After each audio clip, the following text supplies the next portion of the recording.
I am so incredibly pleased to announce my last but not least panel with the double chairman.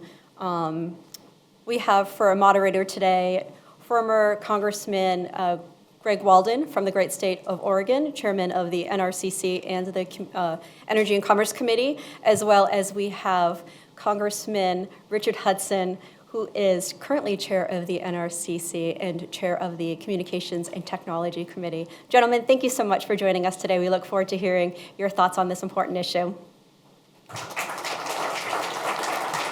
Thank you, Diane. Good morning, everyone. We were actually twins separated at birth. We're probably the only two that have chaired the NRCC and the Telecommunications Subcommittee at the same time. And you're doing both of those things right now. And you took time to be here, and we appreciate it. A lot we've learned this morning already about GPS, its strengths, its weaknesses, spoofing, jamming. I went to a site this morning, Flight Tracker, and you can actually look in real time around the world on this site, and the red indicates where jamming is taking place in real time, and I'd encourage you to do it. We've heard about the importance of GPS for first responders, for military applications. It's also necessary for like getting money out of an ATM, I'm told, among many other things. And there were apparently, I think it was 2007 in San Diego, there was a little naval exercise between two ships, and they sort of jammed GPS. It was an exercise, but it tended to go like into San Diego for a moment or two, which caused some issues. It also speaks to the problem we have in America where, unlike China and Russia, two of our adversaries, they have terrestrial-based systems for GPS backup. We do not. We had a system called LORAN that was shut down, and the Congress in 2018 basically said to the agencies, you need to figure out what to do next. And so we're in that discussion phase. And so, Chairman, I'd just like to welcome you here and ask you about what your thoughts are about how the U.S. can stay ahead in this race and what role you see in your committee and all to deal with this. You've obviously got military bases in your district. You've got the telecommunications background. Where do we go from here? Well, thank you, and it's great to be with you. Thanks, Diane, for that kind introduction. Thank all of you here representing industry and a lot of other areas. We appreciate you sharing your understanding and information with us. It makes us better.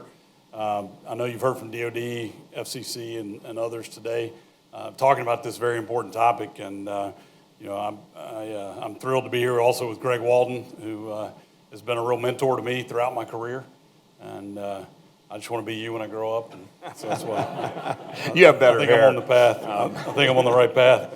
But as y'all, I'm sure, heard today already, it's pretty clear there are vulnerabilities with our GPS system, and that's a real scary situation for us.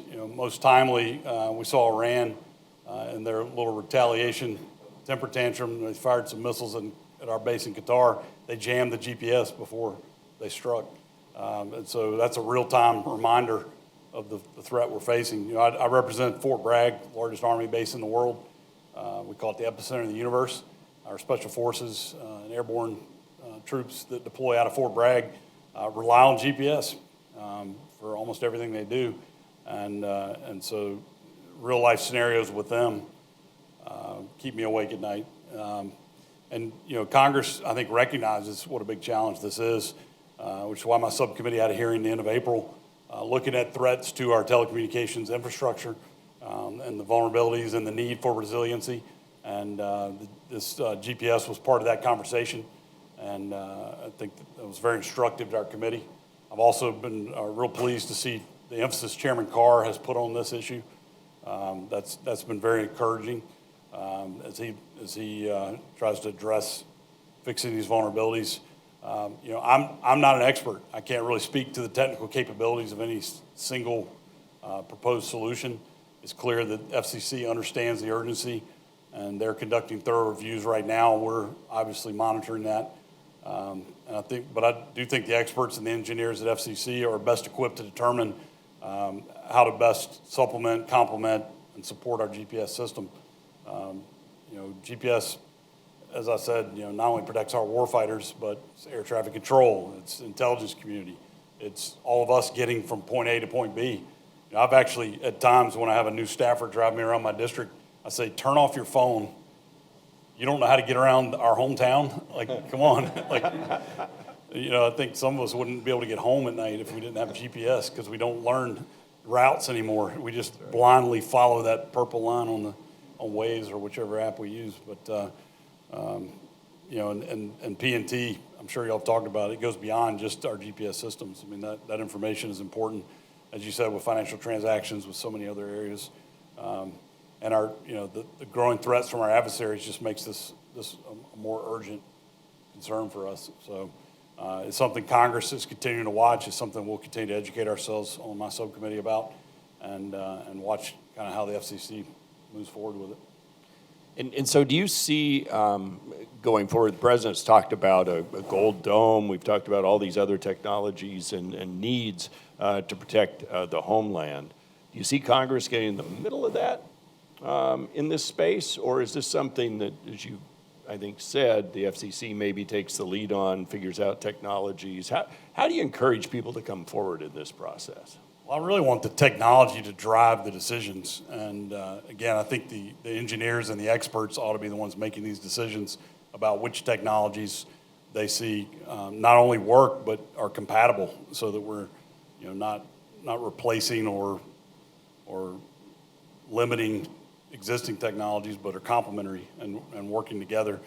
We need to push the envelope on innovation. We need to continue to be the leaders in this space when it comes to new technologies. And when it comes to Congress, we're really good at slowing stuff down. We're not really great at cutting edge and moving quickly.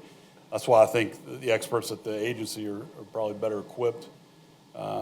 So we need to make sure we're empowering them with what they need to drive technology and make these decisions. And obviously, if we think they're on the wrong track, Congress has a role to play in oversight. But I would hate for Congress to be the ones in front trying to lead this, just because we're the least efficient and very slow. And so I think our role right now is more educating ourselves, monitoring what the FCC is doing, learning from all of you, learning from industry, and looking for what are the barriers to drive this innovation that maybe we can play a role in helping streamline and eliminate. Are there tools we need to empower FCC with? But I'm not sure we're the ones that you want in the driver's seat out front on this. Yeah. And clearly, anytime you're dealing with spectrum, anytime you're dealing with new technology, there are also incumbents often in those spaces. As you've seen, I know in reconciliation, you've had spectrum legislation in there. It seems like things have worked out with DOD, but I know in my experience, going back many years, every time we did one of these changes to spectrum, people said, oh, you can't do that, you're gonna, everything's gonna be a problem. And then you figure, there are ways around, or there are alternatives. Do you see Congress getting in the middle of any of those discussions? Well, or again, leaving it up to the experts at the FCC? Well, I mean, obviously, spectrum's the limiting factor when it comes to emerging technology and moving into new areas. And so Congress's role is to give the spectrum authority, auction authority to the agency. And that's where reconciliation comes to play. I think our bill was perfect. The Senate may tweak it a little. But we're having those conversations. But the bottom line is we have to make sure enough spectrum is available. It's also, nice to get that $80 billion or so back that we can earn from those auctions. I think the number's a lot higher. I won't get into complaining about the Congressional Budget Office and those geniuses. I could. They were only off by 50% or something. Anyway, but I think I learned watching you as chairman navigate these very same pitfalls, and what you did, the way you were successful, is you brought everybody in and listened to them and had these conversations and figured out what were the real threats, what were the real concerns, what did each sort of incumbent agency need, and so I think that's how we did it, and I think we came to a pretty good solution with the DOD and with the intel community. That's why they're supporting our effort now, not fighting it like has happened in the past. there's a few differences between the Senate version and the House version. Right. But I think bottom line is we've got to drive that auction authority and make sure it gets done, and I feel very confident it will. And By the 4th of July? yeah, I'm still feeling Just pretty checking. confident about it. I've got a Codell that thinks it's leaving on Friday. Take note of that, everyone. Yeah. We now know. I've told the folks organizing it that we'll be lucky if we leave Monday. Yeah. No, the speaker is determined to stick to the 72-hour rule. The Senate, I've heard everything from Thursday to midnight 01 on Saturday. Yeah. Is when they think they'll get the bill done. Then it'll have to be enrolled, and they'll have to send the papers to us, and then rules will have to post the bill, and then it'll be a 72-hour clock from then. That's the fastest we'll get it done. So I'm thinking Monday, Tuesday of next week, we'll be here voting on that. And it'll probably take up until the vote's called, maybe a few minutes after, to get all the votes lined up. But I think we'll get there. So you've got a lot on your plate as Telcom chair and being active on the committee itself. One of the things that's up this cycle will be the reauthorization and review of FirstNet, which I helped write way back when. It was the last item out of the 9/11 Commission report that Congress hadn't enacted. I would think that the importance of our first responders and the FirstNet and GPS all kind of come together there as well. You want to speak about FirstNet at all and Sure. kind of what you're thinking and in that space? Yeah, and as you said, the reauthorization deadline is quickly coming upon us, and we plan to hold hearings on FirstNet and really gather information from stakeholders on how it's working and what improvements might be necessary. But I think we certainly all agree FirstNet was a good thing and it needs to continue. We got a reminder with our hurricane in North Carolina, Hurricane Helene, how important law enforcement being able to communicate with one another, how important that is, and the challenges we face in a storm or some kind of natural disaster, which we really hadn't talked about. I mean, there's our near-peer adversaries and the threat they pose, but natural disasters also are a threat to our GPS system, and we saw how folks were without it after the hurricane, and it was tough. And so, one of the things I want to examine is how did FirstNet do in that storm, and what are some gaps that may exist that need to be closed to make that system as best as we can. But it's critically important to our law enforcement and to our public safety that we have a system that works well. So when you're thinking about these telecommunications issues, what keeps you up at night? Well, like I said, certainly the threats to GPS and what that impact is on my warfighters back in my district, but also in the country as a whole. Thinking about natural disasters and our ability to respond to them. The overall resiliency of our communications network. We've got a lot of vulnerabilities that need to be plugged, and none of it's easy, none of it's cheap, but we need to get it right. And so you'll see our committee kind of laser focused on that. And now we have a Space Force. We have a lot of focus on space. Your subcommittee, the FCC, have a big jurisdictional piece of space. You think you'll dive into those issues as well? Because again, that's tied into GPS, but moreover, communications in general.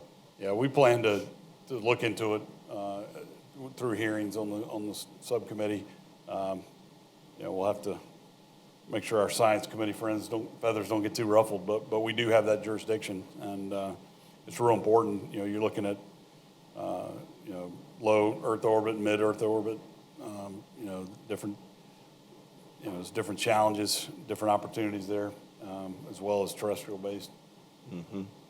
And as you look at broadband build out and all of those issues, are you going to be reviewing what's been passed before and what systems might look like going forward? There seems to be more discussion about alternatives. I mean, I got elected in 2012, got here in 2013, and one of my first meetings was with people talking about the need for broadband. Yep. And, so we've been trying to get broadband to that last mile ever since. COVID was a big wake-up call for a lot of people who hadn't focused on it before. The new haves and have-nots in our society are people who have broadband and those who don't. And we saw with COVID, it's important for education, it's important for small businesses, It's important for healthcare now. You know, you look at telehealth and the role, increased important role that it's playing. You know, I was an advocate for telehealth before COVID.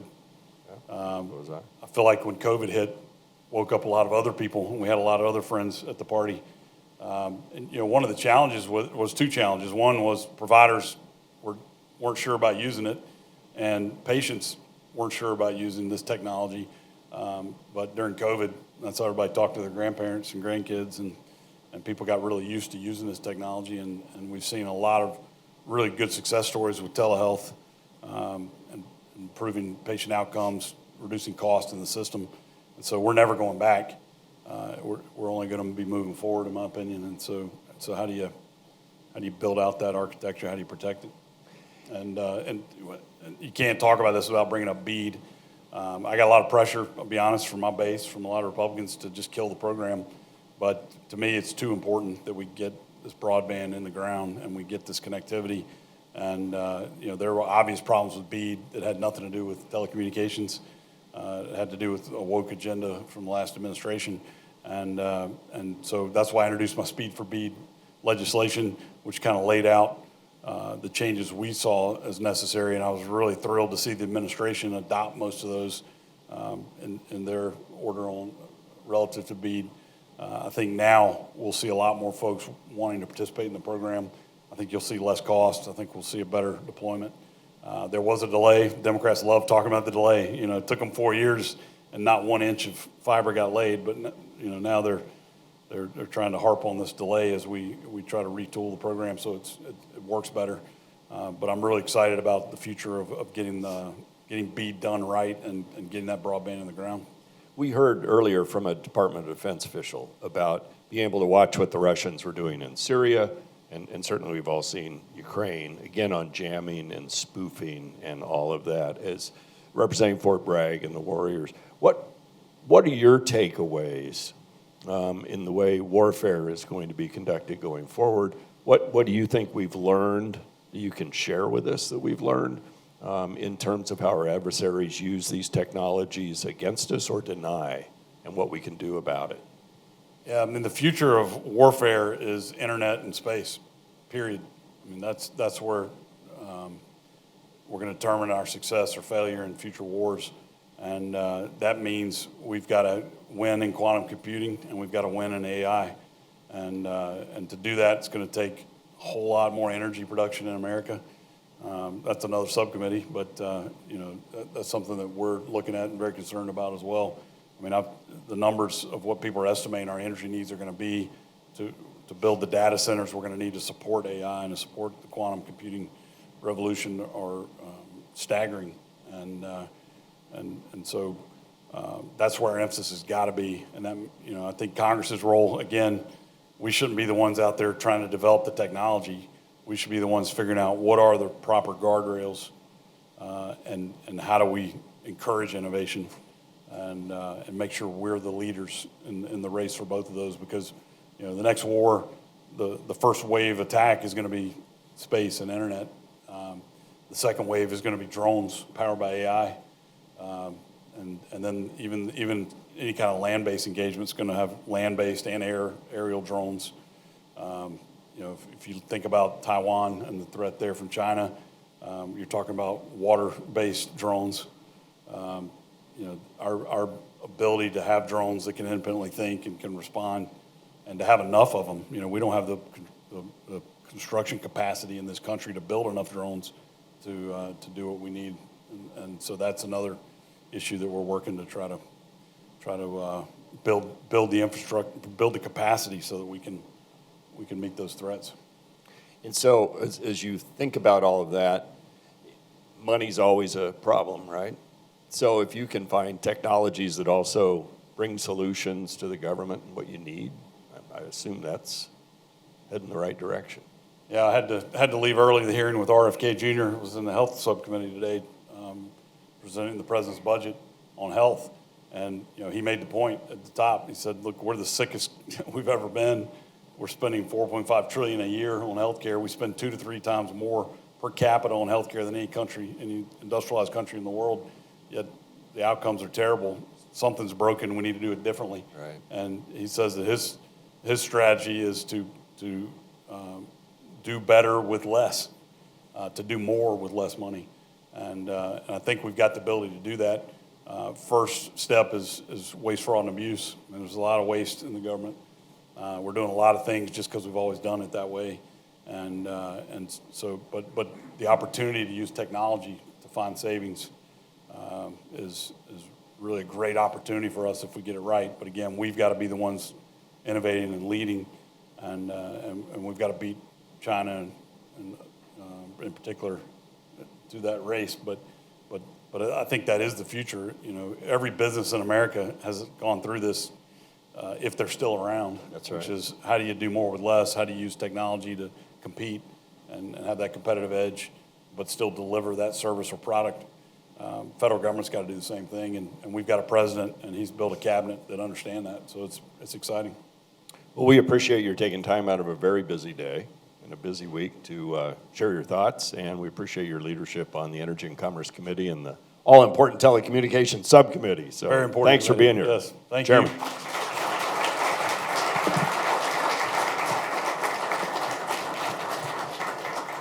Chairman Hudson, thank you again for joining us. Greg, thank you so much for leading that session. Fantastic, everyone. This is the conclusion of our event. Thank you so much for joining us today. It's events like these that really help bring government, industry together to figure out how do we solve these tough issues. Again, thank you to our sponsor, NextNav and Miriam Surround, for sponsoring this event and making it happen today. There will be more to come. Please keep an eye out. We are looking to put together a white paper based on the information gathered here today, and we have some other events that we are contemplating putting together that helps further the efforts that we are undertaking. So have a great day and stay cool out there, everyone. Thank you.